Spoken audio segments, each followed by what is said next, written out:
Yo, what's going on, guys? So I want to do a Q&A. It's been a while since I've done one of these, and I just want to say before we get into the Q&A, I have a very special message I want to give out real quick, which is, I know a lot of areas right now are in basically lockdown because of this huge pandemic that's going on around the world right now, and because of how YouTube is, I can't actually say the actual name, so you guys know what I'm talking about. But the big thing is, it's like, I hope all of you guys are taking care of yourselves. I hope that all of you guys are in good health. I hope that your family's in good health. If you're somebody has to go out because you're deemed a essential worker, I hope that you are taking care of yourself. I hope and I pray that you don't come into contact with anybody that has the what that's going around right now. And I'll say this, if at any moment you feel like you're sick or you feel like you have issues, if you got tested in your area, please go get tested, because I would hate to lose you as a part of this community. And even if you're just somebody casually coming by that's watching the content here,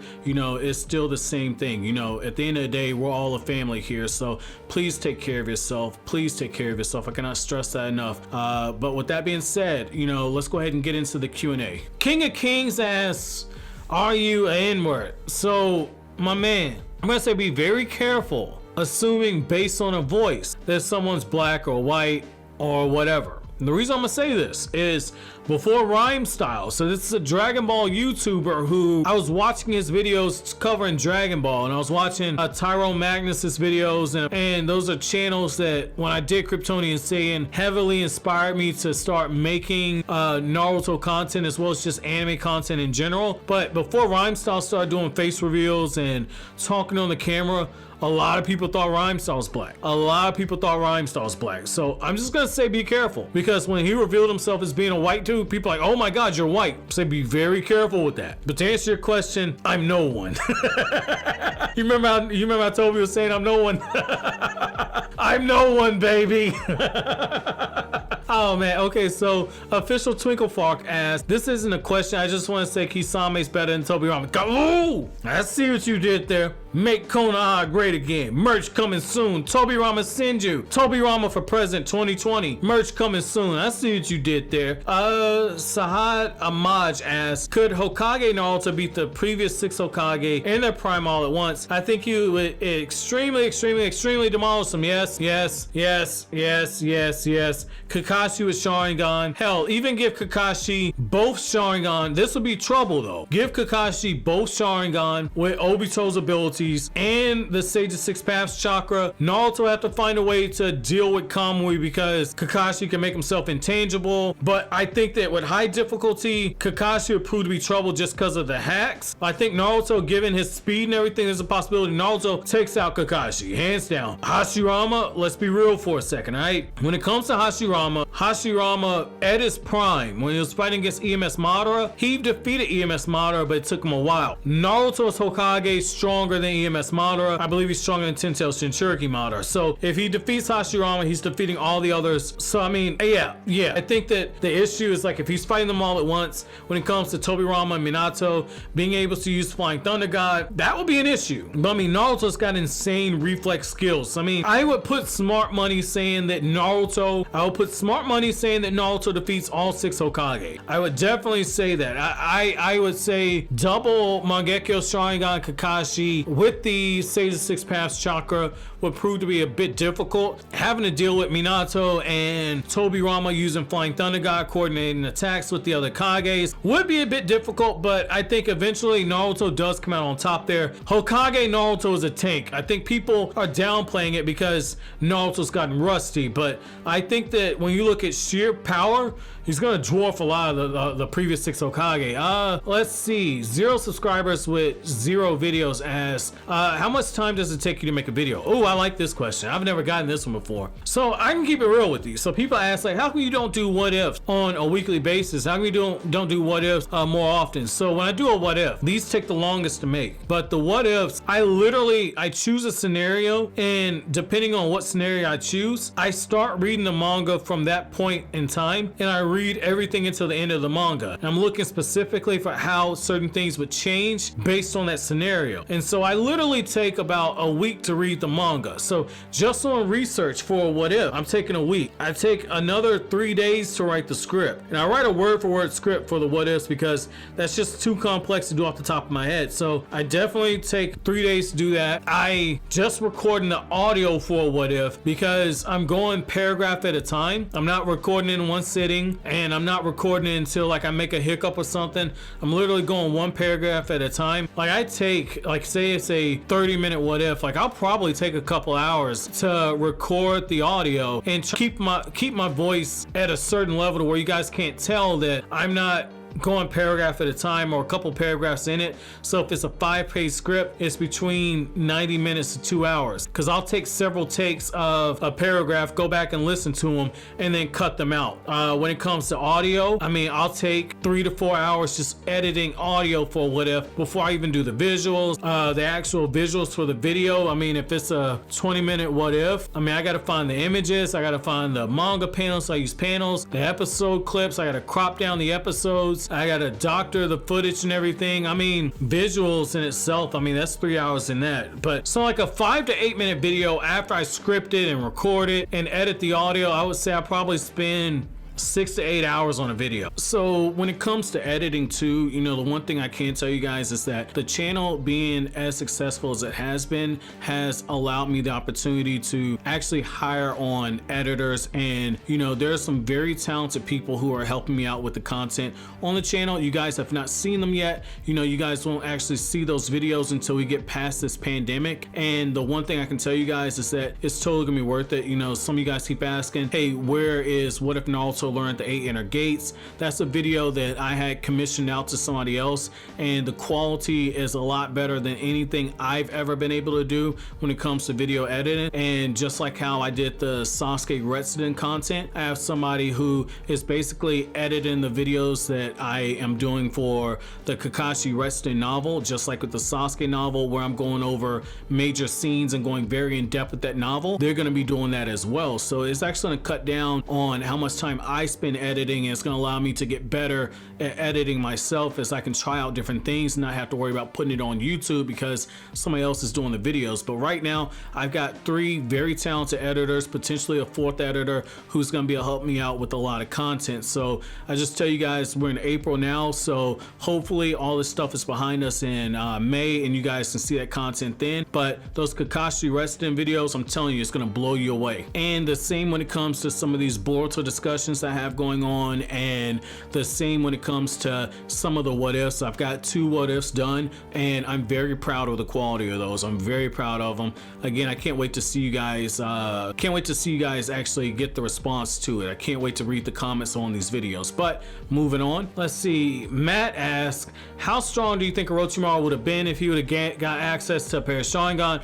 Orochimaru with Sharingan would have been absolutely broke, period. Orochimaru with Sharingan would have been broken, especially given his extensive knowledge about all these different jutsu. Orochimaru would have been a genius. Let's see. Pocket Grain 52 asks, the Uchiha has many prodigies in their clan. Were there any members of the Hyuga clan that could have rivaled them?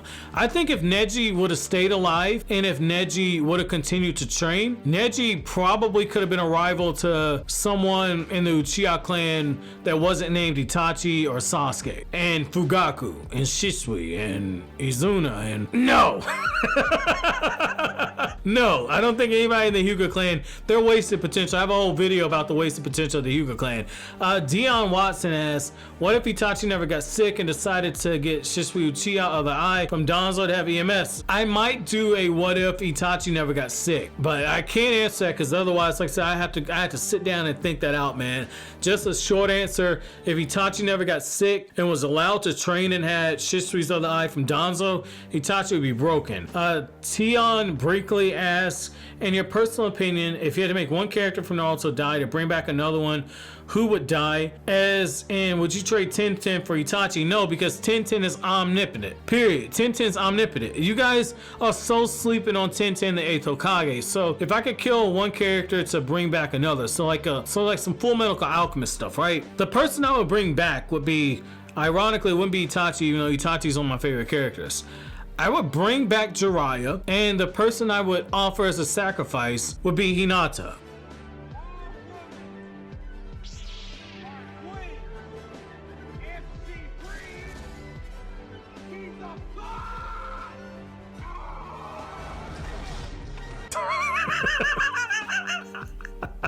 Oh man, you guys knew that was coming. Let's see. So Eric Weiss asks, who are your favorite characters that aren't from the Leaf Village? Oh man, so not from the Leaf Village. I love Killer Bee. I love Killer Bee. I really hope we see more of them in the Boruto era. Like I would love to see more Killer Bee. The other character that I really love who isn't from inside of the Hidden Leaf Village is I like Gar. I like seeing the progression that Gar made. I thought that was really cool just to see his character arc, and I really like, oh man, it's so ironic. I really like the troll aspect of Urashiki. I think that Urashiki's character leaves a bit to be desired, but I have a soft spot for trolls.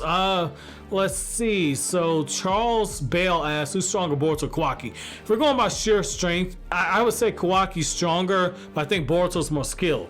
B-Rad asks, now that Sasuke realizes how much of a threat Jigen and the Sasuke are, do you think he will feel the pressure to get his second arm back? No, because Sasuke is essentially keeping that other arm missing as a way to remind himself to never go down that path that he did. Because in the Sasuke Shinden novel Sunrise, so not teacher star pupil, not Sasuke Retsuden, but the one that's set with the Chino arc and everything. In that novel, you know, Sasuke has the passage, and one of the lines he has in there is he's talking about his path of darkness and how it cost him an arm. I think that Sasuke keeps that as a reminder of the price he had to pay when he walked down that path. So no, I don't think that's gonna be the case. So Bo Cho asks, we saw Naruto and Sasuke both at half strength take out Momoshiki with mid difficulty working together. Yes, Ashiki is an incomplete vessel. Jigen beat Naruto and Sasuke both at full strength and with ease.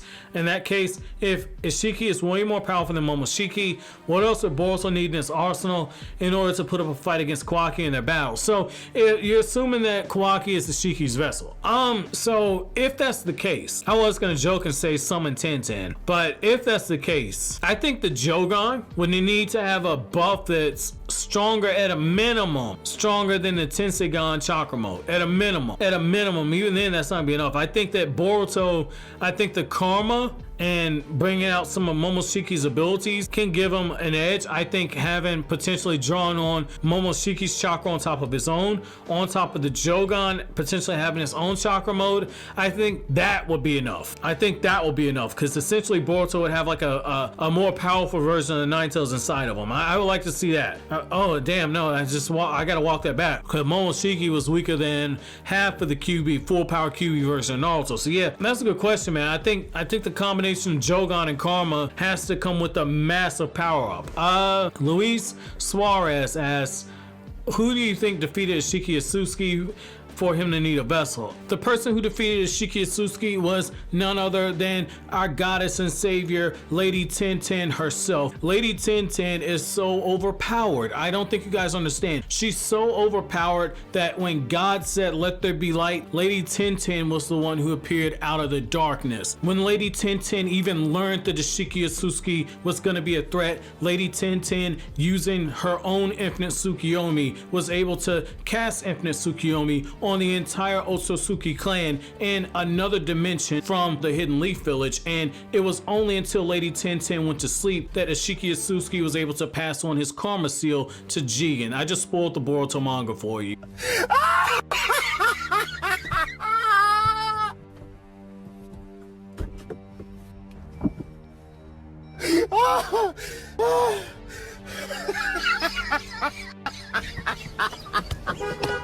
OG Scared Teardrop asks, is Udon the Snot God gonna have a big fight in Boruto? I mean, the only fight that Udon's gonna have in Boruto is dealing with that sinus infection that gives him a snotty nose. So nah, I don't think Udon's gonna have a big fight. Like, that's like the most awkward dude ever right there. Nah, I don't think he's gonna have a big fight. But yo, side note though, right? Side note. Can you imagine being the woman that let Udon hit?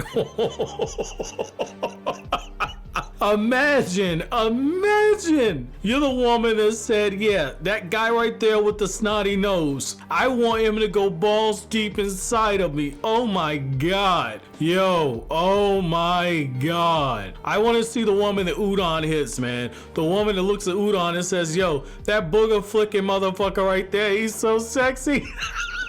And real quick before we get out of here, just want to reiterate what I said in the beginning. I'm deeply flattered and humbled just by your support. Thank you for taking this time to spend with me. I know a lot of people are shut in, so I'm trying to make as much content as possible. That way, those of you who want to spend your time here on the channel with us on our community, you know, I thank you for, you know, just giving me the opportunity to even speak to you. And I hope that there's content that you're enjoying. And most importantly, if you guys are going out there and you're an essential worker, please stay safe. Please take care of yourself. If you're going out because you need supplies or something, you know, again, just please stay safe. That's the number one thing. We're going through a very trying time as a people right now, and I just wish the best health for everybody. But as always, guys, if you like anything I had to say, don't forget to comment, rate, subscribe, and share. Thank you so much for watching all the way to the end. Have an awesome day, guys.